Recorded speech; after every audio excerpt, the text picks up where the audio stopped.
Hello welcome to bio thought. അപ്പൊ നമ്മളിന്ന് എന്താ ചെയ്യാൻ പോണേ? നമ്മളിന്ന് origin of life, origin of living things എന്നുള്ള 8ാം ക്ലാസ്സിലെ ചാപ്റ്റർ നമ്മൾ അടിപൊളിയായിട്ട് നമ്മൾ ഒരു ഫുൾ ചാപ്റ്റർ ആണ് നമ്മളത് ഒരു വൺ ഷോട്ട് വീഡിയോയിൽ നമ്മൾ എൻഡ് ചെയ്യാൻ പോകുന്നത്.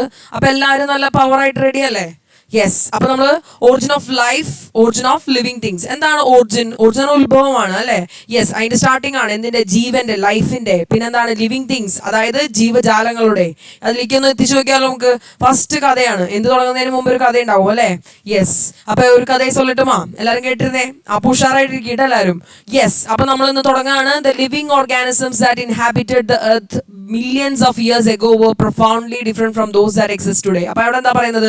ലിവിങ് ഓർഗാനിസംസ്, അതായത് ജീവജാലങ്ങൾ, ദാറ്റ് ഇൻഹാബിറ്റഡ് ദ എർത്ത്, അവിടെ എർത്തിന്റെ ഉള്ളിൽ, എർത്തിൽ കാണുന്ന ജീവജാലങ്ങൾ, ഇൻഹാബിറ്റഡ്, അവരുടെ വാസസ്ഥലം അവിടെ മില്യൻസ് ഓഫ് ഇയേഴ്സ് എഗോ, അതായത് എന്താ പറയുന്നത്, കുറെ ഒരു 1 മില്യൺ എന്ന് പറയുന്നത് 10 ലക്ഷമാണ്. അപ്പൊ അത്രയും വർഷങ്ങൾക്ക് പഴക്കം മുമ്പുള്ള അവർ profoundly different from those of that existed എന്ന് പറഞ്ഞാൽ എന്താ, ഇപ്പൊ കാണുന്ന ജീവജാലങ്ങളായിട്ട് വളരെയധികം വ്യത്യാസമുണ്ട് എന്നാണ് പറയുന്നത് അല്ലെ? യെസ്. അപ്പൊ the evolution of living organisms was caused by the adaptations to changes in എൻവയോൺമെന്റൽ ഫാക്ടേഴ്സ്. എങ്ങനെയാണ് ഈ എവല്യൂഷൻ, പരിണാമം വന്നത്? അവരുടെ പ്രകൃതിയിലെ ഫാക്ടേഴ്സുമായിട്ട് അഡാപ്റ്റ് ചെയ്യുമ്പോൾ, പൊരുത്തപ്പെടുമ്പോഴാണ്. അതിൽ എന്തൊക്കെയുണ്ട്? ഹാബിറ്റേറ്റ് ആയിട്ടാവാം, വാസസ്ഥലമായിട്ടാവാം, ക്ലൈമറ്റ് ആയിട്ടാവാം, availability of food as well as internal cellular changes ആവാം, അവർക്ക് ഫുഡിന്റെ അവൈലബിലിറ്റിയോടുള്ള പൊരുത്തപ്പെടലാവാം, അല്ലെങ്കിൽ ഉള്ളിൽ നടക്കുന്ന ചേഞ്ചസുകളാവാം, മ്യൂട്ടേഷൻസ്, പല എഫക്റ്റുകളും ഉണ്ടാവും അല്ലെ? യെസ്. അപ്പൊ this process ultimately give rise to എന്താണ്, diverse range of that exist today. അങ്ങനെ പോയി വരുമ്പോൾ എന്താ സംഭവിക്കുന്നത്? കുറെ ഡൈവേഴ്സ് റേഞ്ച് ആയിട്ടുള്ള ഓർഗാനിസംസുകൾ നമ്മൾ എന്താ വരുന്നുണ്ട്, അൾട്ടിമേറ്റ്ലി അതിലേക്ക് അത് കൊടുക്കുന്നുണ്ട്. അപ്പൊ ആദ്യത്തെ പാരഗ്രാഫിൽ എന്താ മക്കളെ പറഞ്ഞേ? യെസ്, ആദ്യത്തെ പാരഗ്രാഫിൽ പറഞ്ഞതാണ് the living organisms that exhibited the earth millions of years ago were profoundly different from those that exist today. അതായത് മുമ്പുണ്ടാവുന്ന നമ്മുടെ പണ്ടത്തെ ജീവജാലങ്ങൾ ഇപ്പോഴത്തെ ജീവജാലങ്ങൾ നല്ല വ്യത്യാസമുണ്ട്. എവല്യൂഷൻ എന്ന് പറഞ്ഞു കഴിഞ്ഞാൽ ഒരു അഡാപ്റ്റേഷൻ ആണ്, ചേഞ്ചസ് ടു എൻവയോൺമെന്റൽ ഫാക്ടേഴ്സിനോടുള്ള, including habitat, climate, availability of food as well as internal cellular changes. പിന്നെന്താണ്? അതേപോലെ തന്നെ ഈ പ്രോസസ് അൾട്ടിമേറ്റ്ലി എന്തിലേക്കാണ് നയിക്കുന്നത്? അത് diverse range of organisms that exist today. അങ്ങനെ കുറെ ഓർഗാനിസത്തിലേക്ക് വന്നു. ഇനി നമ്മൾ ഒരാളുടെ കഥ പഠിക്കാൻ പോവാണ്. ആളുടെ പേരാണ് എന്ത്? പാക്കിസെറ്റസ്. പാക്കിസെറ്റസ്. എന്താണ് ഈ പാക്കിസെറ്റസ്? എന്താണ് ഈ പാക്കിസെറ്റസ്? ഒന്ന് പറഞ്ഞു തരൂ, എന്താണ് ഈ പാക്കിസെറ്റസ്? വേറെ ഒന്നുമില്ല, നമ്മുടെ മോഡേൺ വെയിൽസ് ഇല്ലേ, നമ്മുടെ ഓഷ്യനിലൊക്കെ കാണുന്ന വെയിൽസ്, ബ്ലൂ വെയിൽ എന്നൊക്കെ പറയില്ലേ? യെസ്, ഇൻക്ലൂഡിങ് അതിന്റെ ആൻഷ്യൻ മാമൽ ആണ് എന്ത്? പാക്കിസെറ്റസ്. അപ്പൊ അതിന്റെ ആൻസിസ്റ്റർ ആണ് അല്ലെ? ആൻസിസ്റ്റർ ഓഫ് മോഡേൺ വെയിൽസ്, പൂർവികർ. അവരുടെ പൂർവികരെ വിളിക്കുന്ന പേരാണ് പാക്കിസെറ്റസ് എന്ന് വിളിക്കും. അവരെവിടെയാണ്? എർത്തിൽ ഒരു 50 മില്യൺ ഇയേഴ്സ് എഗോ എർത്തിൽ കണ്ടിരുന്നു എന്നാണ് പറയുന്നത്. പിന്നെ ഫോസിൽ സ്റ്റഡീസ് എന്ന് പറഞ്ഞാൽ എന്താണ്? അവരുടെ സ്കെൽറ്റനൊക്കെ എടുത്ത് സ്റ്റഡി ചെയ്തപ്പോൾ ഹാസ് റിവീൽഡ് ദാറ്റ് ദിസ് ഓർഗാനിസത്തിന് എന്തുണ്ട്? Possess physical characteristic. അവർക്ക് ഫിസിക്കൽ ക്യാരക്ടറിസ്റ്റിക്സ് ഉണ്ട്. എന്ത്? Similar to those of that of wolf. ചെന്നായോട് സിമിലർ ആയിട്ടുള്ള അവർക്ക് ഒരു ഫിസിക്കൽ ക്യാരക്ടറിസ്റ്റിക്സ് ഉണ്ട്. പക്ഷെ അവരുടെ ബോഡി ഷേപ്പ് എന്താണ്? സ്വിമ്മിങ്ങിന് അഡാപ്റ്റ് ചെയ്തതാണ്. അങ്ങനെ ഡിസെൻഡൻസ് ഓഫ് ദിസ്. അപ്പൊ ഇവരുടെ അടുത്ത ജനറേഷൻസുകൾ മോർ ടൈം എന്താണ്? വെള്ളത്തിൽ ചെലവഴിച്ചുകൊണ്ട് അവരുടെ ലിംസ് ഒക്കെ ഗ്രാജുവലി എന്തായി മാറി എന്നാണ് പറയുന്നത്? ഫ്ലിപ്പേഴ്സ് ആയി, അങ്ങനെ ബ്ലൂ വെയിലായി എന്നാണ് പറയുന്നത്. ഓക്കെ, അതാണ് പാക്കിസെറ്റസ്. എത്ര വർഷം മുമ്പാടാ? യെസ്, എത്ര വർഷം മുമ്പാണ് മക്കളെ? 50 മില്യൺ ഇയേഴ്സ് എഗോ. ഇനി അടുത്തെന്താണ്? The evolutionary history of whales serves as an evidence for the fact that the changes occur in living organisms as part of their adaptations to changing environment. അപ്പൊ എന്താണ്? Evolution history of Wales പറയുന്നത് എന്താണ്? ഒരു evidence ആണ്. എന്തിനുള്ള evidence ആണ്? Changes living organism നടക്കുന്നുണ്ട്. എന്തിന്റെ ഭാഗമായിട്ട്? അവരുടെ ചേഞ്ചിങ് എൻവയോൺമെന്റ്. അതായത് ഇപ്പൊ അവർക്ക് സ്വിമ്മിങ് അഡാപ്റ്റേഷൻ ആണെങ്കിൽ അതിനനുസരിച്ച് അവർ അഡാപ്റ്റ് ചെയ്ത ഫ്ലിപ്പേഴ്സ് ഫോം ചെയ്തു ലിംസിന് പകരമായി അല്ലെ? അപ്പൊ all living organisms including human ബീങ്സിനും എന്താണ്? ഒരു ക്യൂരിയസ് എവല്യൂഷണറി ഹിസ്റ്ററി ഈ തരത്തിലുണ്ട് എന്നാണ് പറയുന്നത്. നമ്മുടെ ഒരു പേജ് കഴിഞ്ഞു അല്ലെ? യെസ്. അപ്പൊ ഈ പേജിൽ പറയുന്നത് ഞാൻ ഒന്നും കൂടി ഞാൻ റിപ്പീറ്റ് ചെയ്ത് പറയാം. ഫസ്റ്റ് പോയിന്റ് പിടിച്ചോ. അതായത് ലിവിംഗ് ഓർഗാനിസംസ് എന്താണ്? എർത്തിൽ പണ്ടുണ്ടായിരുന്നതും ഇപ്പോഴുണ്ടായിരുന്നതും തമ്മിൽ എന്താണ്? അവർക്ക് ഇടയിൽ നല്ല വ്യത്യാസമുണ്ട്. പരിണാമം, എവല്യൂഷന് കാരണമായത് അവിടുത്തെ എൻവയോൺമെന്റൽ ഫാക്ടേഴ്സിന് ചേഞ്ച് അനുസരിച്ച് അവർ അഡാപ്റ്റ് ചെയ്യുന്നത് കൊണ്ടാണ്. പിന്നെന്താണ്? എന്തൊക്കെയാണ് ഉള്ളത് പറയുന്നത്? Habitat, climate, availability of food as well as internal cellular ചേഞ്ചസുകളോടൊക്കെ അഡാപ്റ്റേഷൻ വരുന്നുണ്ട്. പിന്നെ ഇതെന്തായി മാറാണ്? അങ്ങനെ diverse range of organisms that exist today വരുന്നു. ഇനി നമ്മൾ എന്ത് പറഞ്ഞു? അതേപോലെ തന്നെ നമ്മൾ പറഞ്ഞ ഒരു കാര്യമാണ് രണ്ടാമത്തെ പാരഗ്രാഫ്. അതോടുകൂടി ഫസ്റ്റ് പാരഗ്രാഫ് കഴിഞ്ഞു. രണ്ടാമത്തെ പാരഗ്രാഫിൽ എന്താ പറഞ്ഞത്? ആൻസിസ്റ്റേഴ്സ് ഓഫ് മോഡേൺ വെയിൽസ് എന്ന് പറയുന്നത് പാക്കിസെറ്റസ് ആണ്. 50 മില്യൺ വർഷങ്ങൾക്ക് മുമ്പ് കണ്ടിരുന്നവരാണ്. അവരുടെ ഫിസിക്കൽ ക്യാരക്ടേഴ്സ് ഒരു വോൾഫ്, ചെന്നായോട് സിമിലർ ആണ്. അതങ്ങനെ ബോഡി ഷേപ്പ് സ്വിമ്മിങ് അഡാപ്റ്റഡ് ആയതുകൊണ്ട് ലിംസ് ഒക്കെ ഗ്രാജുവലി ഫ്ലിപ്പേഴ്സ് ആയി മാറി. അപ്പോൾ എവല്യൂഷൻ ഹിസ്റ്ററി ഓഫ് വെയിൽസ് നമുക്ക് എന്ത് പറയുന്നു, ഈ changing adaptation to changing environment എന്നുള്ള തന്നെ ഒരു പ്രൂഫായി മാറി. അങ്ങനെ ഹ്യൂമൻ ബീങ്സും ഇങ്ങനത്തെ ഒരു ക്യൂരിയസ് എവല്യൂഷണറി ഹിസ്റ്ററി ഓഫ് ഈ കൈൻഡ് കാണിച്ചിട്ടുണ്ട് എന്നാണ് പറയുന്നത്. അപ്പോൾ നമുക്ക് അടുത്ത പേജിലേക്ക് നീങ്ങിയാലോ? യെസ്, അടുത്ത പേജിലേക്ക് നീങ്ങാം. ഇനി why do such changes occur to the living beings over time? എന്തുകൊണ്ടാണ് ഈ ചേഞ്ച് നടന്നത്? എന്തുകൊണ്ടാണ്? ഇനി if all organisms evolve from pre existing one, ഇങ്ങനെ എല്ലാവരും പൂർവികരെ വെച്ചിട്ടാണ് അവർ വരുന്നതെന്ന് വെച്ച് കഴിഞ്ഞാൽ what was A first form of life? അപ്പോൾ ആദ്യ ജീവൻ എങ്ങനെയുണ്ടായി? ചോദ്യം വന്നു. അപ്പൊ എന്താണ്? ഇൻവെസ്റ്റിഗേഷൻ നടത്തണം അല്ലെ? Yes, investigations. Yes, investigations are continuing in the world of science to find the answer of for such question. എങ്ങനെയാണ് ഈ ആദ്യ ഫോം ഓഫ് ലൈഫ് ഉണ്ടായത്? It is believed that life emerged on earth approximately 3.5 billion years ago. അപ്പൊ എന്താ പറയുന്നത്? അവർ പറയാണ് ഈ life ഉണ്ടാവാൻ ചാൻസ് ഉള്ള ഒരു 3.5 ബില്യൺ ഇയേഴ്സ് എഗോ ആണ് എന്ന് അവർ പറഞ്ഞു. എർത്തില് ലൈഫ് ഉണ്ടാവാൻ ചാൻസ് ഉള്ളത് എർത്തില്. അപ്പൊ some of the early simple organisms carried out. അങ്ങനെ അത് കഴിഞ്ഞ് കഴിഞ്ഞിട്ട് എന്തായി? ഫോട്ടോസിന്തസിസ് നടന്നു ചില ഓർഗാനിസംസ്. അപ്പൊ അതിന്റെ ഭാഗമായിട്ട് അവർ പറയുന്ന ഓക്സിജൻ റിലീസ് ചെയ്തു. അപ്പൊ അങ്ങനെ എന്തായി?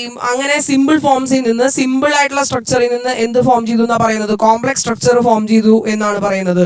അപ്പോൾ ഓവർ ടൈം ഈ കോംപ്ലക്സ് സ്ട്രക്ചർ ഒക്കെ ഇവോൾവ് ചെയ്ത് ഡൈവേഴ്സ് പ്ലാന്റ് ആൻഡ് എനിമൽ ആയി മാറി എന്നാണ് പറയുന്നത്. പിന്നെ എന്തായി? ഈ സിമ്പിൾ കോംപ്ലക്സ് ആയി, കോംപ്ലക്സിൽ നിന്ന് പ്ലാന്റും എനിമലും ഡൈവേഴ്സ് ആയിട്ടുള്ള ഒരു സ്പീഷീസുകൾ വന്നു. അതാണ് പറയുന്നത്. അതാണ് ഈ പാരഗ്രാഫിൽ ഇത്രയേ പറഞ്ഞിട്ടുള്ളൂ ഈ പാരഗ്രാഫിൽ. ഓക്കെ, അപ്പൊ ഈ പാരഗ്രാഫിൽ പറഞ്ഞ കാര്യം നമുക്ക് ഓക്കെ ഇൻവെസ്റ്റിഗേഷൻ നടത്തപ്പോൾ മനസ്സിലായി. ലൈഫ് 3.5 ബില്യൺ ഇയേഴ്സ് എഗോ ആണ് എർത്തിൽ വന്നത്. അതോടൊപ്പം തന്നെ എന്താണ് പറയുന്നത്? ഫോട്ടോസിന്തസിസ് നടന്ന് ഓക്സിജൻ റിലീസ് ചെയ്യുന്ന ഓർഗാനിസം വന്നു. സിമ്പിളിൽ നിന്ന് കോംപ്ലക്സ് ഓർഗാനിസത്തിലേക്ക് പോയി. പിന്നെ പ്ലാന്റ് ആൻഡ് ആനിമൽ സ്പീഷീസ് വന്നു. അപ്പോൾ based on existing evidence scientific explanation have been proposed for questions related to this. അങ്ങനെ വന്നിരിക്കുമ്പോഴാണ് ചോദിക്കുന്നത്, ഞങ്ങൾക്ക് ഇങ്ങനെ വെറുതെ പറഞ്ഞാൽ പോരാ, ഞങ്ങൾക്ക് സയന്റിഫിക് എക്സ്പ്ലനേഷൻ തരണം എന്നാണ് അവർ പറയുന്നത്. Okay, based on the existing evidence scientific explanation have been proposed. അപ്പോൾ സയന്റിഫിക് എക്സ്പ്ലനേഷൻ കൊടുക്കുന്നുണ്ട്. ഈ ക്വസ്റ്റ്യൻസിനൊക്കെ സയന്റിഫിക് എക്സ്പ്ലനേഷൻ തരാന്നേ, ഒന്ന് വെയിറ്റ് ചെയ്യുന്നേ എന്നാണ് പറയുന്നത്. ഓക്കെ, നമ്മളിതൊക്കെ പഠിക്കും. ഇനി conclusions drawn from scientific research on the origin of life. അപ്പോൾ കൺക്ലൂഷൻസിൽ ഇലസ്ട്രേഷൻ 8.1 കാണിക്കുകയാണ്. ഒരു എന്താ പറയുക, അവർ റിസർച്ച് നടത്തിയിട്ട് അവർ 8.1 എന്ന് പറഞ്ഞിട്ടുള്ള ഈ ഒരു ടേബിൾ നിങ്ങൾ ഫ്ലോ ചാർട്ട് നോക്കുക. ഇതിലെന്താ പറയുന്നത്? Theories on origin of life. അതായത് എങ്ങനെയാണ് ഈ ഭൂമിയിൽ ലൈഫ് ആദ്യം ഉണ്ടായത്, എങ്ങനെയാണ് ഉണ്ടായത് എന്നാണ് ചോദിക്കുന്നത്. അപ്പൊ എന്താണ് പറയുന്നത്? രണ്ട് തിയറിയാണ്. പാൻസ്പെർമിയ തിയറി ഉണ്ട്, അതേപോലെ കെമിക്കൽ എവല്യൂഷൻ തിയറി ഉണ്ട്. പാൻസ്പെർമിയ കൊള്ളാം, പേര് കൊള്ളാം. Yes, life originated elsewhere in the universe. Life എവിടെയോ ഒറിജിനേറ്റ് ചെയ്തു, ഭൂമിയിലേക്ക് വന്നു, ആക്സിഡന്റലി വന്നു. അത് എന്ത് ഫോമിലാണ്? മൈക്രോ ഓർഗാനിസംസ് അല്ലെങ്കിൽ സ്പോർ ഫോമിലാണ്. മൈക്രോസ്കോപ്പിക് പാർട്ടിക്കിളിനെയാണ് നമ്മൾ പാൻസ്പെർമിയ എന്ന് വിളിക്കുന്നത്. അതുകൊണ്ടാണ് ഈ തിയറിയുടെ പേര് പാൻസ്പെർമിയ തിയറി. സിമ്പിൾ അല്ലേ? പാൻസ്പെർമിയ തിയറി ഭയങ്കര സിമ്പിൾ അല്ലേ? ലൈഫ് ഒറിജിനേറ്റഡ് എവിടെയോ യൂണിവേഴ്സിൽ, അത് കഴിഞ്ഞ് ആക്സിഡന്റലി അത് ട്രാൻസ്പോർട്ട് ചെയ്തു എർത്തിലോട്ട് in the form of micro organism അല്ലെങ്കിൽ സ്പോറുകൾ. And these microscopic particles are referred to as panspermia. ഇതിനെയാണ് നമ്മൾ പാൻസ്പെർമിയ എന്ന് വിളിക്കുന്നത്. ഇനി കെമിക്കൽ എവല്യൂഷൻ തിയറി എന്താണ്? കെമിക്കൽ എവല്യൂഷൻ കെമിക്കലാണ് evolution. Okay, chemical evolution theory life originated as result of changes in combination of chemicals. Chemical സബ്സ്റ്റൻസിന്റെ എന്തോ ഒരു കോമ്പിനേഷന്റെ ചേഞ്ച് കൊണ്ടാണ് ഇത് ഉണ്ടായത്. ആ പേരിൽ തന്നെ ഉണ്ട്. എവിടെയാണെന്നാണ് ഇമ്പോർട്ടന്റ്? ഓഷ്യനിലാണ്. ഓഷ്യനിൽ വെള്ളം കൊടുക്കാണ്ടിരിക്കേണ്ട, അതേ ഓഷ്യൻ കൊടുത്തു ഞാൻ. അപ്പൊ ഇവിടെ എന്തൊക്കെയോ കെമിക്കൽ സബ്സ്റ്റൻസുകൾ ഉണ്ടെന്നാണ് പറയുന്നത്. അപ്പൊ ആ കെമിക്കൽ സബ്സ്റ്റൻസുകളുടെ ഒക്കെ കോമ്പിനേഷൻ കാരണം എന്തായി? അങ്ങനെയാണ് ഈ ലൈഫ് ഇവിടെ എമർജ് ചെയ്യുന്നത് എന്നാണ് പറയുന്നത്. Okay, yes. അപ്പോൾ അണ്ടർ ദ പ്രിമിറ്റീവ് എർത്ത് കണ്ടീഷൻസിലാണ് പ്രിമിറ്റീവ് എർത്ത് കണ്ടീഷൻസ്. അപ്പൊ എന്താണ്? രണ്ട് തിയറി നമ്മൾ പഠിച്ചു, പാൻസ്പെർമിയ തിയറിയും കെമിക്കൽ എവല്യൂഷൻ തിയറിയും. ഓക്കെ അല്ലേ? ആക്സിഡന്റലി വന്ന എർത്തിൽ വീഴുന്നതാണെങ്കിൽ panspermia theory, micro organism spores ഫോമിൽ. കെമിക്കൽ എവല്യൂഷൻ ആണെങ്കിൽ ഓഷ്യനിൽ കെമിക്കൽ സബ്സ്റ്റൻസിന്റെ കോമ്പിനേഷൻ കൊണ്ടുണ്ടാവുന്ന ലൈഫ് ആണെങ്കിലോ അതിനെ കെമിക്കൽ എവല്യൂഷൻ തിയറി എന്ന് വിളിക്കും. ഇതാണ് ഒറിജിൻ ഓഫ് ലൈഫിനെ പറ്റിയുള്ള രണ്ട് തിയറി വന്നിരുന്നത്. അങ്ങനെ നോക്കടാ. ഓക്കെ, നമ്മൾ എന്താ ഈ സെക്കൻഡ് പേജ് കഴിഞ്ഞു. ഇപ്പൊ ആദ്യത്തെ 2 പേജാണ് നമ്മളെ കഴിഞ്ഞത്. 2 പേജ് കഴിഞ്ഞ് ഇനി നമ്മൾ 3ാമത്തെ പേജിലോട്ട് കയറാണ്. Yes, even though various theories have evolved at different times to explain the origin of life. അങ്ങനെ പല തിയറീസ് ഒക്കെ വന്നു, ശരി, സമ്മതിച്ചു. ഇത് കെമിക്കൽ എവല്യൂഷൻ തിയറി ആണേ കൊള്ളാം. കെമിക്കൽ എവല്യൂഷൻ തിയറിക്കാണ് ഗെയിൻ മോർ ആക്സെപ്റ്റൻസ് അല്ലേ? കാരണം മറ്റേ തിയറി എന്തോ പെട്ടെന്ന് ആക്സിഡന്റിൽ എന്തോ വന്ന് വീണു എന്നൊക്കെ പറഞ്ഞാൽ മൈക്രോ ഓർഗാനിസം അങ്ങനെയൊക്കെ പറഞ്ഞാൽ നമുക്ക് അങ്ങോട്ട് ആക്സെപ്റ്റ് ചെയ്ത് കൊടുക്കാൻ പറ്റില്ല. അപ്പൊ കെമിക്കൽ എവല്യൂഷൻ തിയറിയാണ് കുറച്ചും കൂടി നമുക്ക് ആക്സെപ്റ്റ് ചെയ്യാൻ പറ്റുന്നത്. ഹാസ് സ്ട്രോങ്, വെള്ളത്തിൽ കിടക്കാൻ എന്ത് സുഖമാണല്ലേ? അപ്പൊ നമ്മൾ നോക്കിയപ്പോൾ ശരിയാണല്ലോ, ഭൂമിയിൽ ആദ്യം ലൈഫ് വെള്ളത്തിലായിരിക്കും. Has strong evidence base support to origin of life. അപ്പൊ എന്താണ്?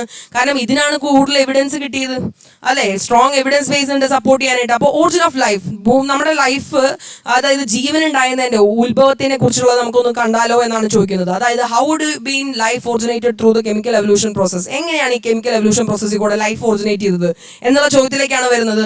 അപ്പോൾ അവർ പറയാണ് നിങ്ങൾ ഗിവൺ ഇൻഫോർമേഷൻ ഒക്കെ ഒന്ന് വായിച്ച് നോക്ക്, പിന്നെ നിങ്ങളുടെ ഫൈൻഡിങ്സ് ഇൻഡിക്കേറ്റേഴ്സ് വെച്ചസ് ഒക്കെ ഒന്ന് ചെക്ക് ചെയ്ത് നോക്ക് എന്നൊക്കെ പറയുകയാണേ. നോക്കട്ടെ, അറ്റ്മോസ്ഫിയർ ഓഫ് പ്രിമിറ്റീവ് എർത്ത് ആണേ. ഓക്കെ, അപ്പോൾ atmosphere of primitive earth, okay, പഴയ എർത്തിന്റെ അറ്റ്മോസ്ഫിയർ ആണ് നമ്മൾ കാണുന്നത്. ഹൈ ടെമ്പറേച്ചർ ആണ്, എൻ്റെ പൊന്നു എന്ത് ചൂടാ അല്ലേ. യെസ്, ഒരു പഴയ കാലഘട്ടത്തിലേക്ക് നമ്മൾ പോവാണ്. യെസ്, നമ്മളവിടെ എത്തി. യെസ് അല്ലേ. ഒന്ന് ഇമാജിൻ ചെയ്ത് നോക്കിയേ, ഹൈ ടെമ്പറേച്ചർ, നല്ല ചൂടാണേ. വയ്യ ചൂട്. ഇനി എന്താണ്, ഹൈഡ്രജൻ ഉണ്ട്, അതേപോലെ തന്നെ മീഥേൻ ഉണ്ട്, കാർബൺ ഡയോക്സൈഡ് ഉണ്ട്, ഹൈഡ്രജൻ സൾഫൈഡ് ഉണ്ട്, അമോണിയ ഉണ്ട്, വാട്ടർ വേപ്പർ ഉണ്ട്. നമുക്കറിയാവുന്ന കുറച്ച് കൂട്ടുകാർ അതിനൊക്കെ തന്നെയാണ് അല്ലേ. പക്ഷെ ഓക്സിജൻ ഇല്ല. ഓക്സിജൻ ഇല്ലേ, ഫ്രീ ഓക്സിജൻ ഇല്ലാന്നേ. അപ്പൊ നമ്മളെങ്ങനെ ശ്വാസം വലിക്കും? ഇത് പ്രിമിറ്റീവ് എർത്തിന്റെ കാര്യമല്ലേ പറയുന്നത്. അപ്പൊ നമുക്ക് കഥയിലേക്ക് വരാം. ഓക്കെ, നല്ല ചൂട്, ഓക്സിജനും ഇല്ല, പോരാ. അടിപൊളിയായി എൻ്റെ പൊന്നു. ഇനി കണ്ടൻസേഷൻ ഓഫ് സ്റ്റീം. ഇനി എന്താണ്, ഈ വാട്ടർ വേപ്പറുകളൊക്കെ എന്ത് ചെയ്യുന്നുണ്ട്, കണ്ടൻസ് ചെയ്യുന്നുണ്ട്. അതെ, ഭൂമിയിലേക്ക് അത് താനെ വെയിറ്റ് ഒക്കെ വന്ന് ഇങ്ങനെ താഴോട്ട് ഇങ്ങനെ തുള്ളികളായി വീഴുക കൊണ്ടാണ്. അങ്ങനെ എന്തായി, പ്രൊലോങ്ഡ് റെയിൻഫോൾ, പിന്നെ അങ്ങോട്ട് മഴയായി, ഭയങ്കര കാലാവസ്ഥ തന്നെ അല്ലേ. യെസ്, പിന്നെന്താണ്, ഫോർമേഷൻ ഓഫ് ഓഷ്യൻസ്. അങ്ങനെ എന്തായി, ഓഷ്യൻസ് വന്നു. പിന്നെന്തായി വന്നു എന്നാ പറഞ്ഞത്, ഓഷ്യൻസ് ഫോം ചെയ്തു. യെസ്, ഓഷ്യൻസ് ഫോം ചെയ്തു. ഓഷ്യൻസിൽ എന്ത് ചെയ്യുന്നുണ്ട്, കുറെ സബ്സ്റ്റൻസുകൾ വന്ന് ഡിസോൾവ് ചെയ്യുന്നുണ്ട്. അങ്ങനെ എന്തായി, അവിടെ ഡിസോൾവ് ചെയ്ത് കുറെ സബ്സ്റ്റൻസുകൾ, വേരിയസ് സബ്സ്റ്റൻസുകൾ, ocean form by dissolving various substance. അപ്പൊ എന്താണ്, പല സബ്സ്റ്റൻസുകളും കൂടി ഓഷ്യൻസ് ഫോം ചെയ്യാനുള്ള മെയിൻ കാരണം പല സബ്സ്റ്റൻസുകൾ അവിടെ ഡിസോൾവ് ചെയ്യുന്നുണ്ട് എന്നാണ് പറയുന്നത്. പല വേരിയസ് സബ്സ്റ്റൻസുകൾ ഡിസോൾവ് ചെയ്ത് അങ്ങനെ ഓഷ്യൻ എന്നുള്ളൊരു പേര് നമുക്ക് ഇടാൻ പറ്റി. ഇനി എന്താണ്, അത് കഴിഞ്ഞിട്ട് നമ്മൾ എന്താ പറയുന്നത്, ഇനി എനർജി. ഇത് അറ്റ്മോസ്ഫിയർ ഓഫ് പ്രിമിറ്റീവ് എർത്ത് ഒക്കെ ഇപ്പോൾ മനസ്സിലായി. ഇനി എനർജി എങ്ങനെയാണെന്നാണ് ചോദിക്കുന്നത്. സൺലൈറ്റ് ഉണ്ട്, സൂര്യൻ ഉണ്ട്. യെസ്, പിന്നെന്താണ്, ലൈറ്റ്നിങ് ഉണ്ട്, ഇടിമിന്നൽ ഉണ്ട്, UV റേസ് ഉണ്ട്, അൾട്രാ വയലറ്റ് റേസ് ഉണ്ട്.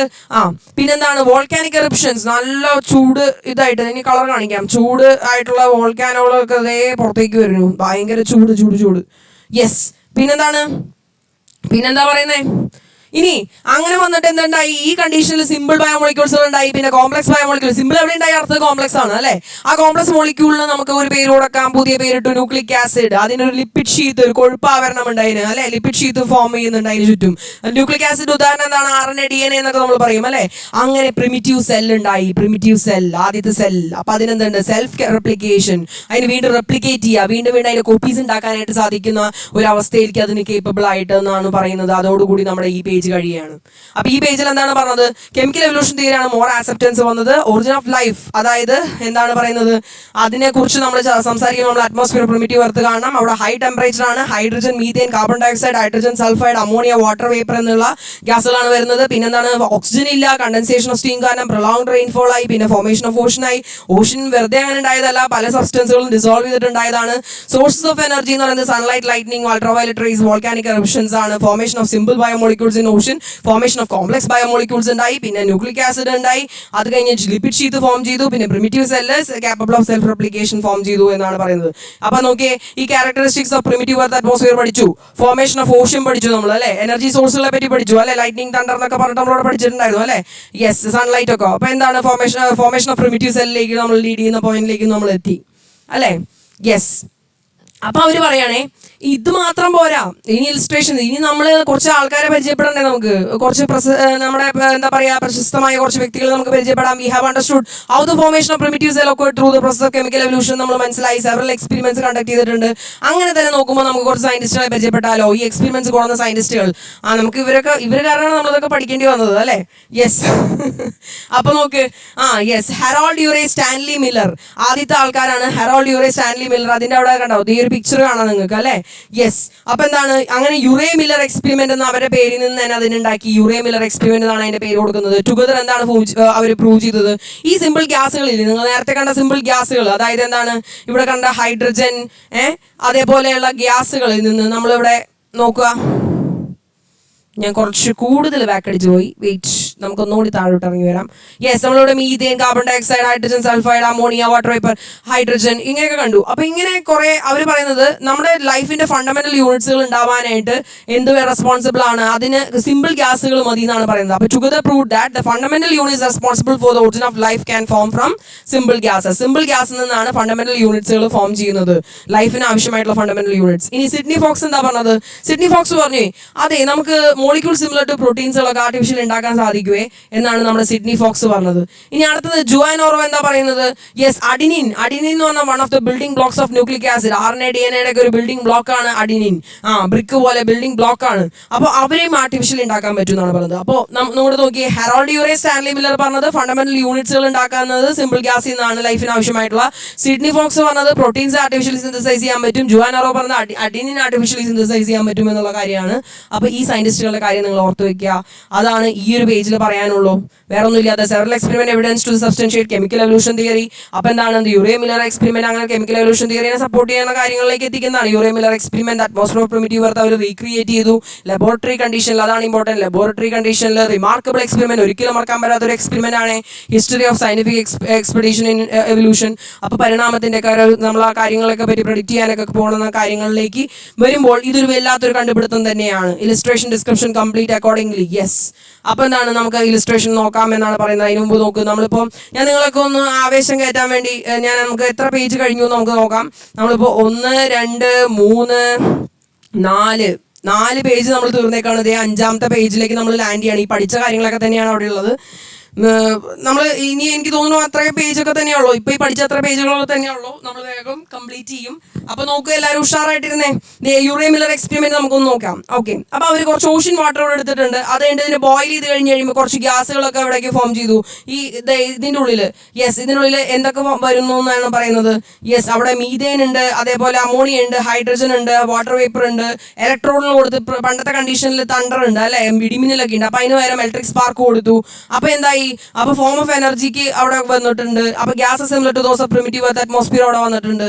ഇനി അവിടെ കണ്ടൻസർ വേണം അല്ലെ, കണ്ടൻസേഷൻ ഓഫ് സ്റ്റീം വന്നിട്ടല്ലേ റെയിൻഫോൾ ഉണ്ടാവുന്നത്. അപ്പൊ hot water moves out, cold water അകത്തേക്ക് കയറ്റി വിടുന്നുണ്ട്. അങ്ങനെ വാട്ടർ ഡ്രോപ്ലെറ്റ്സുകൾ വെയിറ്റ് വന്ന് താഴെ വീണ് എന്തായി താഴേക്ക് ഒരു ഓഷ്യൻ ഫോം ചെയ്യുന്നുണ്ട്. അപ്പൊ എന്താണ് അവിടെ അതിന്റെ ഉള്ളിൽ എന്തുണ്ട്? അതിന്റെ ഉള്ളിൽ അമിനോ ആസിഡ്സുകൾ ഉണ്ടെന്നാണ് പറയുന്നത്. ജീവന്റെ ബയോമോളിക്യൂൾ, അതായത് നമ്മൾ പറയും building blocks of proteins, monomer units of proteins, അതാണ് അമിനോ ആസിഡ് അല്ലെ. അമിനോ ആസിഡുകൾ കൂടി ചേരുമ്പോൾ പ്രോട്ടീൻസ് ഉണ്ടാവും. പ്രോട്ടീൻസ് നമുക്ക് അത്യാവശ്യമാണ് അല്ലെ. അപ്പൊ ബയോമോളിക്യൂൾ ആയിട്ടുള്ള which is building block of proteins, അത് അമിനോ ആസിഡ് അവിടെ ഫോം ചെയ്തു. അങ്ങനെ നമുക്ക് പറയാൻ പറ്റും ഫണ്ടമെന്റൽ യൂണിറ്റ്സ് ഓഫ് ലൈഫ് അവിടെ എന്ത് ഫോം ചെയ്യുന്നുണ്ട്? യൂറേ മില്ലർ എക്സ്പെരിമെന്റ് പ്രൂവ് ചെയ്തു പ്രിമിറ്റീവ് ഓഷ്യനിലാണെന്നുള്ളത് അല്ലെ. അപ്പൊ ഇതാണ് യൂറേ മില്ലർ എക്സ്പെരിമെന്റ്, ഇത്രേ ഉള്ളൂ.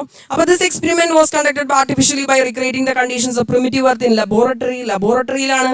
യെസ്, അപ്പൊ through this experiment scientist were able to synthesize amino acid and biomolecule നമ്മൾ കണ്ടതാണ്. പിന്നെന്താണ്? It proved evidence that under suitable condition biomolecules can be formed from inorganic components. അതായത് ഇനോർഗാനിക് കോമ്പണൻസ് ലൈക്ക് എന്താണ്? നമ്മൾ methane, ammonia, നമ്മൾ നേരത്തെ ഇവിടെ കണ്ട ഗ്യാസുകളുടെ ഒക്കെ നോക്കൂ പേരുകൾ.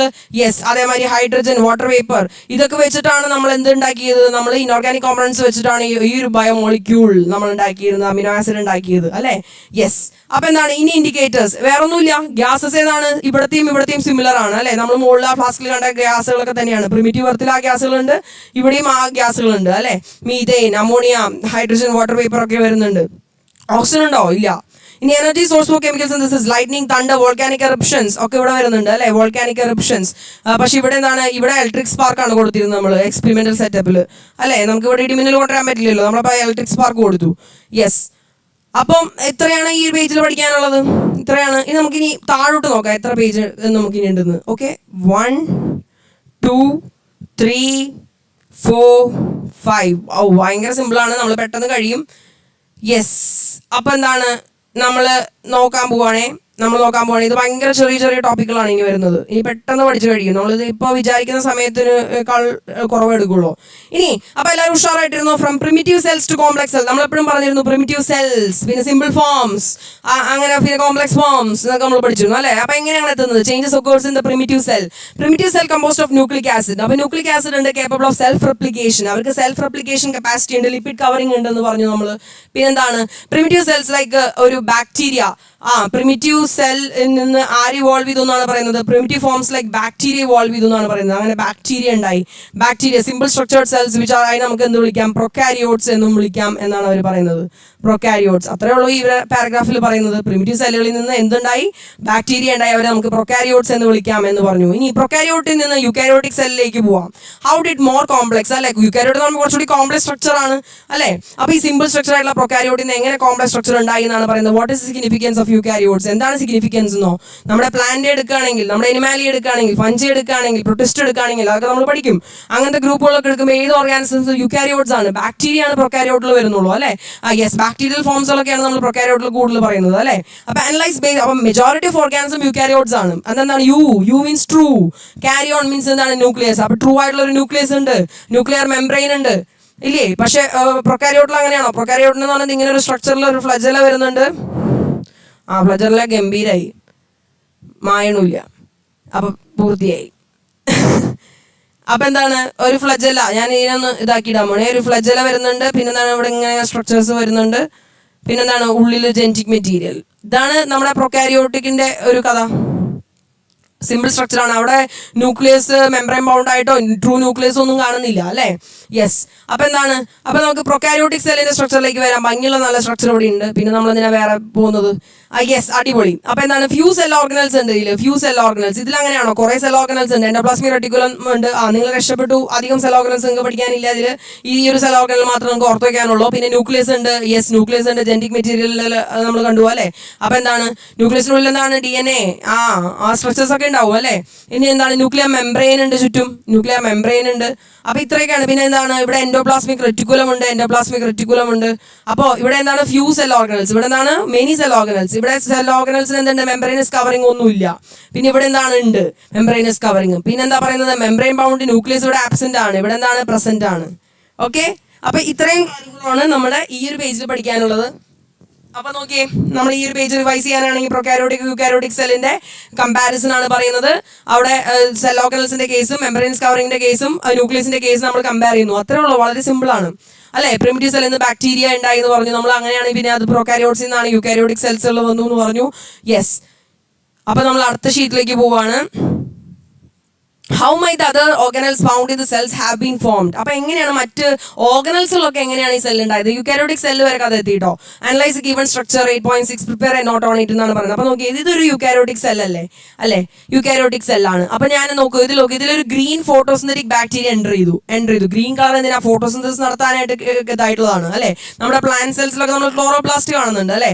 അപ്പൊ അതേപോലെ തന്നെ ഇത് എന്താണ്? മൈറ്റോകോൺട്രിയ, എനർജി പ്രൊവൈഡിംഗ് ആണ്. അപ്പൊ മൈറ്റോകോൺട്രിയയിലെ അപ്പൊ എയറോബിക് ബാക്ടീരിയയും കയറി.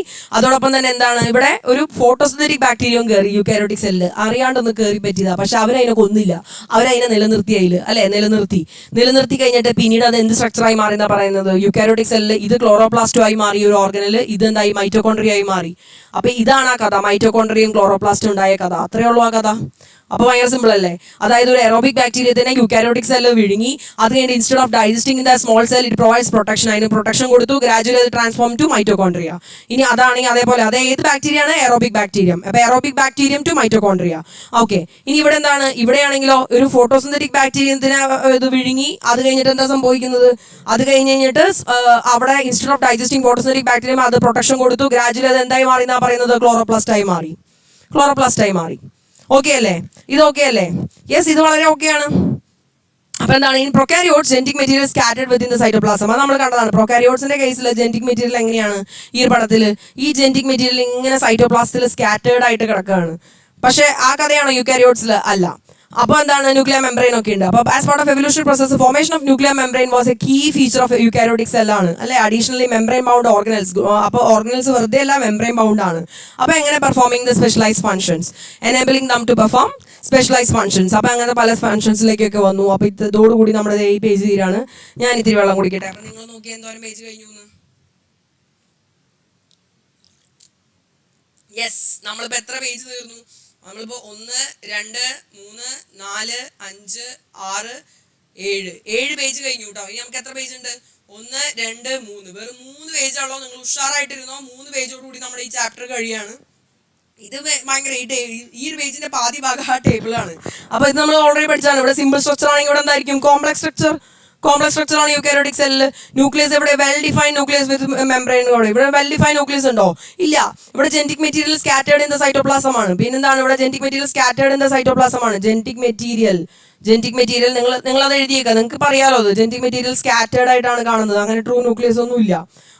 പിന്നെന്താണ് ഇവിടെ സെൽ ഓർഗനൽസ് എങ്ങനെയാണ്? മൈറ്റോകോൺട്രിയ, ക്ലോറോപ്ലാസ്റ്റ് ഒക്കെ ഇത് നമ്മൾ യൂക്കാരിയോട്ടിക് സെല്ലിൽ കാണുന്നവരാണ്. പിന്നെ ഇവിടെ എന്താണ്? ഇവിടെ മെനി ഓർഗനൽസ് ഉണ്ട്. ഇവിടെ ഫ്യൂ ഓർഗനൽസ് ആണ്, ലൈക്ക് റൈബോസോം ഒക്കെ പോലെ ഉള്ള ഫ്യൂ ഓർഗനൽസ് ഒക്കെ നമുക്ക് കാണാൻ പറ്റും, റൈബോസോംസ് ഒക്കെ പോലെ. യെസ്, അപ്പൊ ഇത്രയൊക്കെയുള്ളൂ പഠിക്കാനായിട്ട്. ഇവിടെ ആണെങ്കിലോ മൈറ്റോകോൺട്രിയ ഉണ്ട്, ക്ലോറോപ്ലാസ്റ്റ് ഉണ്ട്, പിന്നെന്താണ് മൈറ്റോകോൺട്രിയ ഉണ്ട്, ക്ലോറോപ്ലാസ്റ്റ് ഉണ്ട്, മെനി ഓർഗനൽസ് ഉണ്ട്. ഓക്കെ, അപ്പൊ അതാണ് ഇവിടെ പഠിക്കാനുള്ളത്. ഇനി നമ്മൾ എന്താണ് പറയുന്നത്? ഇനി ഒരു ചെറിയ കഥയാണ്. ഒരു ചെറിയ കഥ എന്ന് പറഞ്ഞാൽ 3.8 ബില്യൺ ഇയേഴ്സ് എഗോ ആര് വന്നു? പ്രിമിറ്റീവ് ആയിട്ടുള്ള ലിവിങ് സെൽസുകൾ ഫോം ചെയ്തു. പ്രിമിറ്റീവ് ലിവിങ് സെൽസുകൾ ഒരു ഉദ്ദേശ കണക്കാണ്. എർത്ത് ഓഷ്യൻസിൽ ഉണ്ടായി എന്നാണ് പറയുന്നത്, എർത്തിന്റെ ഓഷ്യൻസിൽ. പിന്നെ 3.5, അപ്പൊ നോക്കിയേ, അത് കഴിഞ്ഞ് 3.5 ബില്യൺ ഇയേഴ്സ് എഗോ നോക്കിയേ, ഒരു മില്യനേക്കാളും കൂടുതലാണ് ഒരു ബില്യൺ എന്ന് പറയുന്നത് അല്ലേ? യെസ്. അപ്പൊ എന്താണ് 1 ബില്യൺ എന്ന് പറയുന്നത് 10 മില്യൺ ഒക്കെയാണ് അല്ലെ? അപ്പൊ പ്രൊക്കാരിയോട്ടിക് സെൽസുകൾ വന്നു എന്നാണ് പറയുന്നത്. 3.5 ബില്യൺ ഇയേഴ്സ് ഒക്കെ പ്രൊക്കാരിയോട്ടിക് സെൽസുകൾ വന്നു. നമ്മൾ ഓൾറെഡി പറഞ്ഞതാണ്, പ്രിമിറ്റീവ് സെല്ലിൽ നിന്ന് ഈ പ്രൊക്കാരിയോട്ടിക് സെൽസ് ഉണ്ടായി, ബാക്ടീരിയകൾ ഉണ്ടായി അല്ലെ? ഇനി എന്താണ്? ഒരു 2.5 billion years ago 2.5 billion years ago ആയി കഴിഞ്ഞ് കഴിഞ്ഞപ്പോൾ ഫോട്ടോസിന്തസിസ് നടന്നു. അങ്ങനെ അത് ഓക്സിജൻ സെക്രീറ്റ് ചെയ്തു തുടങ്ങി, ഓക്സിജൻ റിലീസ് ചെയ്തു, സെക്രീറ്റ് അല്ല റിലീസ് ചെയ്തു. അത് കഴിഞ്ഞിട്ട് പിന്നെ എന്താണ് അങ്ങനെ സിമ്പിൾ ആയിട്ടുള്ള സ്ട്രക്ചേഴ്സുകളൊക്കെ വന്നു. യൂക്കാരിയോട്ടിക് സെൽസ്, ലേറ്റർ യൂക്കാരിയോട്ടിക് സെൽസുകൾ വന്നു. ക്ലോറോപ്ലാസ്റ്റ്, മൈറ്റോകോൺട്രിയ ഇവോൾവ് ചെയ്തു. പിന്നെ എന്തായി? സിമ്പിൾ മൾട്ടിസെല്ലുലാർ ഓർഗാനിസംസ് വന്നു. സിമ്പിൾ മൾട്ടിസെല്ലുലാർ ആയിട്ടുള്ള ഓർഗാനിസംസ് വന്നു. പിന്നെ കോംപ്ലക്സ് ആയിട്ടുള്ള ലൈഫ് ഫോംസുകൾ വന്നു. Simple over time simple multicellular appeared around 800 million years ഒക്കെ ആണ് സിമ്പിൾ ആയിട്ടുള്ളവർ വന്നത്, മില്യൺ ഇയേഴ്സ് എഗോ. പിന്നെ കോംപ്ലക്സ് ആയിട്ടുള്ളവർ വന്നു. ഇതാണ് ഒരു കുട്ടിക്കഥ. അപ്പൊ എന്താ ഇവിടെ പറഞ്ഞത്? എന്താ ഈ കഥയിൽ പറഞ്ഞത്? 3.8 billion years ago primitive life living സെല്ലോ എർത്ത് ഓഷ്യൻസിൽ ഉണ്ടായി. 3.5 ബില്യൺ ഇയേഴ്സ് എഗോയിൽ പ്രൊക്കാരിയോട്ടിക്കൽ വന്നു. പിന്നെ 2.5 എന്തായി? ഫോട്ടോസിന്തസിസ് നടന്ന് ഓക്സിജൻ റിലീസിംഗ് ഫോംസ് വന്നു. അത് കഴിഞ്ഞിട്ട് യൂക്കാരിയോട്ടിക് സെല്ല് വന്നു. Simple multicellular 800 million years ago വന്നു. കോംപ്ലക്സ് വന്നു. ഈ കഥയൊക്കെ തന്നെയാണ് വീണ്ടും വീണ്ടും പറയുന്നത്. ഈ ഇയറൊക്കെ ഒന്ന് സ്പെഷ്യലൈസ് ചെയ്ത് എടുത്ത് പറഞ്ഞു എന്നുള്ളൂ, വേറെ ഒന്നും ഇല്ലാട്ടോ അതിൽ. അപ്പൊ ഇത്രയേ ഉള്ളൂ ഈ ഒരു പാരഗ്രാഫിൽ പറയുന്നത്. അപ്പോൾ അവർ പറയുന്നത് ലാസ്റ്റ് ക്വസ്റ്റ്യൻ ആണ് ഇത്. ഈ ഒരു ഭാഗത്തെ ലാസ്റ്റ് ക്വസ്റ്റ്യൻ നമുക്ക് നോക്കാം. യെസ്, അതായത് അവരുടെ ഒരു തോട്ടാണ്, how long might it have taken for diverse life forms to form. അപ്പൊ അങ്ങനെ പല പ്രൊക്കാരിയോട്ടിൽ നിന്ന് തന്നെ പല ലൈഫ് ഫോംസുകൾക്ക് ഇങ്ങനെ നമ്മൾ പറഞ്ഞു, യൂക്കാരിയോട്സ് എന്ന് പറഞ്ഞാൽ അതിൽ അനിമൽസ് ഉണ്ട്, പ്ലാന്റ്സ് ഉണ്ട്, ഫഞ്ച ഉണ്ട്, പ്രൊട്ടിസ്റ്റുകൾ ഉണ്ട് അല്ലെ? അപ്പൊ ഇങ്ങനെ പല ഡൈവേഴ്സ് ഫോംസിന് വരാൻ എത്ര കാലം എടുത്തു എന്ന് അറിയാൻ ആ ടേബിൾ ഒന്ന് പോയി എത്തി നോക്കിയേ എന്നാണ് അവർ പറയുന്നത്. അപ്പൊ നമുക്ക് ടേബിളിലോട്ടൊന്ന് പോവാം. യെസ്, ഇനി ഒരു പേജും കൂടി ഉള്ളൂ നമ്മൾ ഈ ചാപ്റ്റർ തീരാനായിട്ട്. അപ്പൊ എല്ലാവരും ഉഷാറായിട്ടിരിക്കുക. നമുക്ക് ഇത് വേറെ ഒന്നുമില്ല, നിങ്ങൾ നോക്കിയേ, ഇതിൽ കുറച്ച് നമ്പറുകളുണ്ട്. ആ ഇയേഴ്സ് നിങ്ങൾ ഓർത്തു വെക്കണം, ഈ കാണുന്ന ഇയേഴ്സ് ഓർത്തു വെക്കണം. അങ്ങനെ പ്രൊക്കാരിയോട്സിൽ നിന്ന് പല പല ഓർഗാനിസംസ് ഉണ്ടായതാണ് കഥ. അപ്പൊ നമുക്ക് ആദ്യം എന്തുണ്ടാക്കാം? നമുക്ക് ഇവിടെ ഒരു സ്റ്റോറി പഠിക്കാം. ആദ്യം എന്താണ്? ഒറിജിൻ ഓഫ് എർത്ത് ആണ്. എർത്ത് വന്നു, ഭൂമി വന്നു. പിന്നെ എന്താ പറയുന്നത്? അവര് ഫസ്റ്റ് ഫോം ഓഫ് ലൈഫ് വന്നു. അതിൽ സിംഗിൾ സെൽഡ് പ്രൊക്കാരിയോട്സ് ആണ് അല്ലെ? പ്രൊക്കാരിയോട്സിന്റെ സ്ട്രക്ചർ ആണ്, സിമ്പിൾ സ്ട്രക്ചർ. പ്രൊക്കാരിയോട്സ് വന്നു കഴിഞ്ഞാൽ പിന്നെ ആര് വന്നു? യൂക്കാരിയോട്സ് വന്നു. യൂക്കാരിയോട്സ് വന്നു കഴിഞ്ഞാൽ പിന്നെ ആര് വന്നു? പ്ലാന്റ്സ് ആൻഡ് അനിമൽസ് വന്നു. ലാൻഡിൽ പ്ലാന്റ്സ് ആൻഡ് അനിമൽസ് വന്നു. അത് കഴിഞ്ഞാൽ ആര് വന്നു എന്നാ പറയുന്നത്? ഡിനോസേഴ്സ് വന്നു. പിന്നെന്താണ് പണ്ടത്തെ ഇതിൽ വന്നത്? പിന്നെ മാമൽസ്, അതായത് ബ്രസ്റ്റ് ഫീഡിങ് ചെയ്യുന്ന എക്സ്റ്റേണൽ പിന്നെ ഇയർ ഒക്കെ ഉള്ള ബോഡി ഹെയർ ഉള്ള സ്ട്രക്ചേഴ്സ് ഒക്കെയാണ് അല്ലെ? യെസ്, പിന്നെന്താണ്? Origin of human being. പിന്നീട് നമ്മളും വന്നു അല്ലെ? അപ്പൊ ഇത്രയും കാര്യങ്ങളാണ് കഥ പോലെ പഠിക്കാനായിട്ട് നമുക്കുള്ളത്. പക്ഷെ ഇതിന്റെ ഒപ്പം നമ്മൾ എന്ത് പഠിക്കണം? അതിന്റെ ഇയറും കൂടി മെൻഷൻ ചെയ്യണം. ബില്യൺ ഇയേഴ്സ്, അതായത് 4.0 to 4.6 ബില്യൺ ഇയേഴ്സ് എഗോ ആണ് ഒറിജിൻ ഓഫ് എർത്ത് വന്നത്. 3.5 to 2.5 ബില്യൺ ഇയേഴ്സ് എഗോ ആണ് നമ്മുടെ പ്രൊക്കാരിയോട്സ് വന്നത്. അത് കഴിഞ്ഞിട്ട് 2.5 to 541 മില്യൺ ഇയേഴ്സിലാണ് നമ്മുടെ ആര് വന്നത്? നമ്മുടെ യൂക്കാരിയോട്ടിക് മൾട്ടിസെല്ലുലാർ ഓർഗാനിസം വന്നത്. 541 to 252 മില്യൺ ഇയേഴ്സിലാണ്. നോക്കിയേ, ബില്യൺ ഇവിടെ എത്തിയപ്പോ മില്യൺ ആയേ, അത് മറക്കരുത് അല്ലെ? ഇവിടെ നിൽക്കി എത്തിയപ്പോഴേക്കും മില്യണിലേക്ക് കടന്നു. പിന്നെന്താണ്? 541 to 252 മില്യൺ ഇയേഴ്സിലാണ് പ്ലാന്റ്സും അനിമൽസും ലാൻഡിൽ വന്നത്. പിന്നെ 252 to 60 കണ്ട, ഇവിടുന്ന് 541 to 250, പിന്നെ 250 to 66 മില്യൺ ഇയേഴ്സ് ആണ് ഡിനോസ് വന്നത്. പിന്നെ 66, അപ്പൊ ഒരു കണ്ടിന്യൂഷൻ ആണ് അല്ലെ? 66 to പ്രസന്റ് ആണ് നമ്മള് ഇപ്പൊ. അപ്പൊ നമ്മൾ എത്ര ലേറ്റസ്റ്റ് ആ വരുന്നേക്കണേ നോക്കിയ ടൈം ലൈനിൽ അല്ലെ? അപ്പൊ ഇതാണ് ഈ ഒരു ടേബിളിൽ പഠിക്കാനുള്ളത്. വേറെ ഒരു വഴിയുമില്ല. നമ്പറുകളൊക്കെ നിങ്ങൾ ബൈഹാർട്ട് ചെയ്യാൻ വേണം. പിന്നെ ഒരു ഗുണം എന്താണെന്ന് വെച്ച് കഴിഞ്ഞാൽ അവിടെ നിന്ന് നമ്മൾ എൻഡ് ചെയ്യുന്ന ലെറ്റർ ഇല്ല, ഇവിടെ നിന്ന് ഇപ്പോൾ 3.5 എൻഡ് ചെയ്തു, ഇവിടെ 2.5 ഇവിടെ 5 എൻഡ് ചെയ്തത്, ഇവിടെയും 2.5 അടുത്തടുത്ത് പോവാണ് അല്ലേ. 541 തുടങ്ങി 252, പിന്നെ 252 തുടങ്ങി 66, പിന്നെ 66 തുടങ്ങി പ്രസന്റ്, അങ്ങനെ കണക്ട് ചെയ്ത് പഠിച്ചു പോവുക. ഓക്കെ, അപ്പൊ നിങ്ങൾക്ക് ആദ്യത്തെ ഒരു രണ്ടെണ്ണമൊക്കെ ഓർത്ത് വെച്ച് കഴിഞ്ഞാൽ പിന്നെ നിങ്ങൾക്ക് കണക്ട് ചെയ്ത് എഴുതാൻ പറ്റും. ഇനി നമ്മുടെ ലാസ്റ്റ് പേജിലോട്ട് വരികയാണ്. എല്ലാവരും ഒന്ന് ഉഷാറായിട്ടിരുന്നോ, നമ്മളിത് ഇവിടെ വൈൻഡപ്പ് ചെയ്യാണ്, ലാസ്റ്റ് ഭാഗമാണ്. അപ്പൊ നമ്മൾ ടൈം ലൈൻ ഓഫ് എവല്യൂഷൻ ഒക്കെ പഠിച്ചില്ലേ എന്നാണ് ചോദിക്കുന്നത്. പഠിച്ചു. ഫ്രം ഒറിജിൻ ഓഫ് എർത്ത് തുടങ്ങി നമ്മൾ ഹ്യൂമൻ ബീങ്സ് വരെ നമ്മൾ ലാൻഡ് ചെയ്തു അല്ലേ. If so let's calculate the geological time scale. നമുക്ക് ജിയോളജിക്കൽ ടൈം സ്കെയിൽ ഒക്കെ ഒന്ന് പഠിച്ചാലോ, എങ്ങനെ കാൽക്കുലേറ്റ് ചെയ്യാന്നൊക്കെ. അപ്പൊ ഫ്രം ദ കുറച്ച് ഡേറ്റ് ഇട്ട് പഠിക്കാം, സ്പെസിഫിക് ആയിട്ട് പഠിക്കാന്നാണ് അവർ പറയുന്നത്. From the origin of universe to origin of human beings വരെ. അപ്പൊ അതിനൊരു കലണ്ടർ വേണം നമുക്ക്. കോസ്മിക് കലണ്ടർ ആണ് നമ്മൾ ഉദ്ദേശിക്കുന്നത്. അപ്പൊ എന്താണ് കോസ്മിക് കലണ്ടർ? വലിയ പേരൊക്കെ ആയിട്ട് വന്നു. ഞാൻ ഈ കലണ്ടർ കേട്ടിട്ടുണ്ട്. ഏത് നമ്മുടെ സാധാ കലണ്ടർ അല്ലെ, 12 മാസം. 12 മാസമൊക്കെ ഇവിടെ ഉണ്ട്. ഇതേ നോക്കിക്കോ, ജാനുവരി തുടങ്ങി ഫെബ്രുവരി മാർച്ച്, പിന്നെന്താണ് April May June July August September October, പിന്നെന്താണ് നവംബർ ഡിസംബർ വരെ ഉണ്ട് ഇവിടെ ഉണ്ട്. അപ്പൊ എന്താണ് കോസ്മിക് കലണ്ടർ ഉണ്ട്, ഡേയ്സ് ഒക്കെ ഉണ്ട് ഇവിടെ. അപ്പൊ ഇനി എന്താണ് പറയുന്നത്? അപ്പൊ എന്താണ് കോസ്മിക് കലണ്ടർ? കോസ്മിക് കലണ്ടർ എന്ന് പറഞ്ഞു കഴിഞ്ഞാൽ വേറെ ഒന്നുമില്ല, നമ്മൾ ഇമാജിൻ ചെയ്യണം. അതായത് നമ്മുടെ യൂണിവേഴ്സിന്റെ ഏജ് എന്ന് പറയുന്നത് നമ്മൾ 1 ഇയർ ആയിട്ട് നമ്മൾ ഇമാജിൻ ചെയ്യണം. 1 ഇയർ. അതേപോലെ തന്നെ ഈ കലണ്ടറിൽ ഒരു സെക്കൻഡ് എന്ന് പറയുന്നത് അപ്രോക്സിമേറ്റ്ലി എന്തായിട്ടാണ് നമ്മൾ ഇമാജിൻ ചെയ്യേണ്ടത്? ഒരു 438 ഇയേഴ്സ്, അത്രയും വർഷങ്ങൾ കടക്കുന്നതായിട്ട് നമ്മൾ സങ്കല്പിക്കണം. നമ്മളൊരു ദിവസത്തിലെ 24 മണിക്കൂറിൽ നമ്മൾ ഒരു മിനിറ്റ് എടുക്കുന്നുണ്ട് അല്ലേ. യെസ്, അതുമാതിരി 24 മണിക്കൂറിൽ നമ്മൾ, അപ്പൊ അതേപോലെ അതിലൊരു സെക്കൻഡ് എടുക്കുക. ഒരു സെക്കൻഡ് എന്ന് പറയുന്നത് 438 വർഷങ്ങൾ അവിടെ കടന്നു പോകുന്നു എന്ന് നമ്മൾ സങ്കല്പിക്കണം. കാരണം എന്താ, കംപ്രസ് ചെയ്ത് പഠിക്കാനാണ് നമുക്ക്. അതിന്റെ ഒരു ജിയോളജിക്കൽ ടൈം സ്കെയിലിനെ പറ്റിയുള്ള ഒരു ഐഡിയ കിട്ടാൻ വേണ്ടിയാണ്. അപ്പൊ simple model of cosmic calendar നമ്മളിവിടെ കാണിച്ചിട്ടുണ്ട് എന്നാണ് പറയുന്നത്, ഇൻഡിക്കേറ്റേഴ്സ് വെച്ച്. അപ്പൊ നോക്കിയേ, നമ്മുടെ യൂണിവേഴ്സിനെ നമ്മൾ 1 ഇയർ കൊടുത്തു. ജാനുവരി 1 നമ്മുടെ യൂണിവേഴ്സ് ബോൺ ചെയ്തു. Okay, happy birthday to you universe. Universe വന്നു. ഇനി എന്താണ്, അത് കഴിഞ്ഞ ഫെബ്രുവരിയിൽ ആരും വന്നില്ല, മാർച്ചിൽ ആരും വന്നില്ല, ഏപ്രിൽ ആരും വന്നില്ല, ഇതേതോ ഒരു പാട്ട് പാടുന്ന പോലെ. മെയ്യിൽ ആരും വന്നില്ല, ജൂണിലും വന്നില്ല, ജൂലൈയിലും വന്നില്ല. ഓഗസ്റ്റ് 1. അപ്പൊ നോക്കിയൊന്ന് ആലോചിച്ചോക്കെ, അവിടെ ഒരു സെക്കൻഡ് ഒരു ദിവസത്തെ കടന്നിട്ടുണ്ട്. 438 വർഷങ്ങൾ. അപ്പൊ എത്ര മാസങ്ങൾ കടന്നിട്ടുണ്ട്? അപ്പൊ അത്രയും സെക്കൻഡുകളിൽ എത്ര വർഷങ്ങൾ കടന്നിട്ടുണ്ടെന്ന് നിങ്ങൾ ചിന്തിച്ചു നോക്കണം കേട്ടോ. പിന്നെ സോളർ സിസ്റ്റത്തിൽ എർത്ത് വന്നു. പിന്നെന്താണ് വന്നത്? Origin of life. അത് ഓഗസ്റ്റ് 1 നിങ്ങൾ ഓർത്ത് വെക്കണം. സെപ്റ്റംബർ 22 എന്ത് വന്നു? ഒറിജിൻ ഓഫ് ലൈഫ്, ജീവൻ വന്നു. പിന്നെ നമുക്കറിയാം പ്രിമിറ്റീവ് ലൈഫ് വന്നു കഴിഞ്ഞാൽ പിന്നെ ആരാ? പ്രൊക്കാരിയോട്ടാണ് വരുന്നത്. പ്രൊക്കാരിയോട്ട് ഒക്ടോബർ 12. നവംബർ 9 ആര് വന്നു? നമ്മുടെ യുക്കാരിയോട്ട് വന്നു. യുക്കാരിയോട്ട് വന്നു കഴിഞ്ഞാൽ പിന്നെ എന്താണ്? പിന്നെ സിമ്പിൾ തുടങ്ങി മൾട്ടി സെല്ലുലാർ ആയിട്ടുള്ള സ്ട്രക്ചേഴ്സുകളൊക്കെ വന്നു തുടങ്ങി. പിന്നെ കോംപ്ലക്സ് ആയിട്ടുള്ള ഹ്യൂമൻ. അപ്പൊ നമ്മുടെ നേരത്തെ ഓർഡർ തന്നെയാണ്. അതായത് പ്ലാന്റ്സ്, വെർട്ടിബ്രേറ്റ്സ് ഉണ്ട്, നട്ടിലുള്ള ജീവികൾ. പ്ലാന്റ്സ് വന്നു, ലാൻഡ് പ്ലാന്റ്സ്. പിന്നെന്താണ്? Dinosaurs, mammals, humans. അതെ, ഡേറ്റ് ഓർത്ത് വെക്കണം. 18, 20, 26, 27, 31. 11:52 ലാസ്റ്റ് മുഹൂർത്തത്തിന് നമ്മുടെ ഹ്യൂമൻ ബീങ്സും വന്നു. അപ്പൊ എത്ര ലേറ്റ് ആയിട്ടാണ് നമ്മൾ വന്നത്? ലേറ്റായി വന്നാലും ലേറ്റസ്റ്റ് ആയി വരുവേ അല്ലെ. ഇവരൊക്കെ കൺട്രോൾ ചെയ്തപ്പോൾ നമ്മളല്ലേ. അപ്പൊ എന്താണ്? ഡിസംബർ 18 വെർട്ടിബ്രേറ്റ് വന്നു, ഡിസംബർ 20 ലാൻഡ് പ്ലാന്റ്സ് വന്നു, ഡിസംബർ 26 ഡിനോസേഴ്സ് വന്നു, ഡിസംബർ 27 മാമൽ വന്നു, ഡിസംബർ 31 അതായത് 11:52 PM ഹ്യൂമൻ ബീങ്സും എത്തി. അപ്പൊ ഇത്രയേ ഉള്ളൂ കഥ. ഇതൊക്കെ നിങ്ങൾ ഓർത്തു വെക്കലാണ് ഇതിന്റെ കഥ. അപ്പൊ ഞാൻ ചോദിക്കട്ടെ, ഇതേ ഈ ഓർഡറിലൊക്കെ തന്നെയല്ലേ വന്നേക്കുന്നത് അല്ലേ?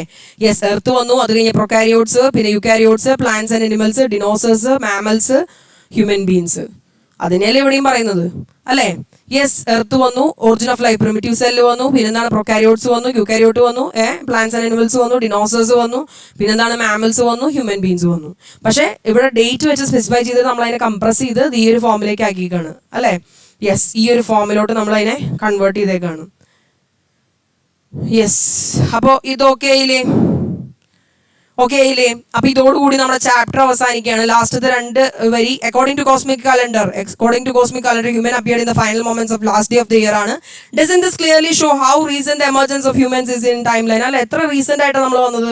The process of evolution is the cause of the present biodiversity. അങ്ങനെ ഈ പരിണാമം നടക്കുന്നതുകൊണ്ടാണ്, ഇതൊരു ഗ്രാജുവൽ പ്രോസസ് ആണ്. അപ്പൊ ഇതിന്റെ ഭാഗമായിട്ടാണ് പ്രസന്റ് ബയോഡൈവേഴ്സിറ്റി ഉണ്ടായത്. പിന്നെ നമുക്ക് ഡിഫിക്കൽട്ട് ആണ് പ്രൊഡിക്ട് ചെയ്യാനായിട്ട്. അതായത് ഈ ഡയറക്ഷൻ ഓഫ് എവല്യൂഷൻ ഒരു ആക്സിഡന്റൽ ഫിനോമിനൻ ആണ്. അത് നമുക്ക് പ്രൊഡിക്ട് ചെയ്യാനൊന്നും പറ്റില്ല. അത് നമ്മൾ എങ്ങനെ സംഭവിക്കാമെന്നൊന്നും പ്രൊഡിക്ട് ചെയ്യാൻ പറ്റില്ല. അപ്പോൾ imagine how evolution would be continued. അപ്പോൾ എങ്ങനെയാണ് കണ്ടിന്യൂ ചെയ്യുന്നത്? അപ്പോൾ make your thoughts in creative റൈറ്റിംഗിലൊക്കെ എഴുതിക്കൊള്ളാനാണ് പറയുന്നത്. അപ്പോൾ നിങ്ങൾ നല്ല ക്രിയേറ്റീവ് ആയിട്ടുള്ള എഴുത്തുകാരാവുക, ചിന്തിക്കുക, ചാപ്റ്റർ ഒന്നുകൂടി വായിക്കുക. അതായത് ടെക്സ്റ്റ് ബുക്കിലെ ലൈനിൽ കൂടെ പോകണമെന്ന് നിർബന്ധം നമുക്കുണ്ട്. എന്നാലാണ് നമ്മുടെ ഓണപരീക്ഷയ്ക്ക് അടിപൊളിയാവുക. അതേമാതിരി നമുക്ക് ഈ ഭാവിയിലേക്ക് ഫൗണ്ടേഷൻ ഉണ്ടാവാനും എല്ലാ കാര്യങ്ങൾക്കും നല്ലതാണ് ബയോളജിയിൽ. അപ്പോൾ നമ്മൾ എന്ത് ചെയ്യണം? ടെക്സ്റ്റിൻ്റെ ഏത് നോക്കുക ആൻഡ് കോർണറിൽ നിന്ന് ചോദ്യം ചോദിക്കാന്നറിയില്ല. അപ്പോൾ ഈ 1 ഷോട്ട് വീഡിയോ വീണ്ടും കാണുക. ആൻഡ് നിങ്ങൾ സബ്സ്ക്രൈബ് ചെയ്യാത്തവർ സബ്സ്ക്രൈബ് ചെയ്യുക. അപ്പോൾ നിങ്ങൾക്ക് ഇതേപോലത്തെ കൂടുതൽ വീഡിയോസ് നിങ്ങൾക്ക് അപ്ഡേഷനും നോട്ടിഫിക്കേഷനും ഒക്കെ കിട്ടും. അപ്പോൾ ദാറ്റ്സ് ഇറ്റ്.